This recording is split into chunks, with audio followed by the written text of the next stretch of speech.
Boeing test pilot Jason Clements goes through final flight checks in the cockpit of an F-16. Just make sure all my switches are set in the right position. The throttle is free and clear. Lights are on. X-ray Tango radio check. There's a strong sense of excitement for this flight. Shortly before takeoff, with the engines whining and a cockpit cooling system blowing at its max, Clements exits the cockpit. He then closes the canopy via a remote switch.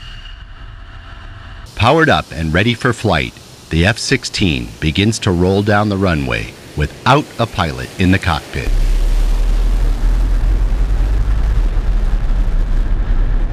In a matter of seconds, the aircraft, with its burner lit, roars into the southern sky headed out over the Gulf of Mexico. It's the first time ever an F-16 has flown without a pilot in the cockpit. Meet Boeing's newest full-scale aerial target, the QF-16, a modified F-16 that will allow pilots the chance to train against and fire upon the most realistic enemy aircraft threats ever created. It was a little different to see it without anybody in it, but it was a great flight all the way around. A replication of current real-world situations and aircraft platforms that they can shoot as a target. Now we have a 9G capable, highly sustainable aerial target. While there's no pilot physically sitting in the cockpit, 2 U.S. Air Force test pilots are flying the plane remotely from a ground control station at Tyndall Air Force Base.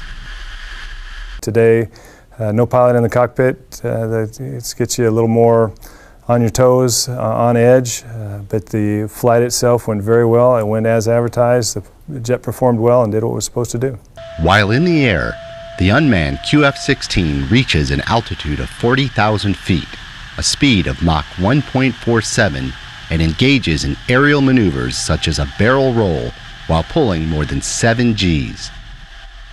F-16 and F-4 chase planes off the port side follow the QF-16 as it makes its final approach back to Tyndall and picture-perfect landing. Got the jet in the air, flew great, everything worked great, made a beautiful landing, probably one of the best landings I've ever seen, and stopped right on the center line. So no, it was a great mission. So far, Boeing has modified 6 QF-16s, all of which had been stored at Davis-Monthan Air Force Base in Arizona. In fact, the plane used in the first unmanned flight had been out of service for 15 years. Modifying the F-16s to fly remotely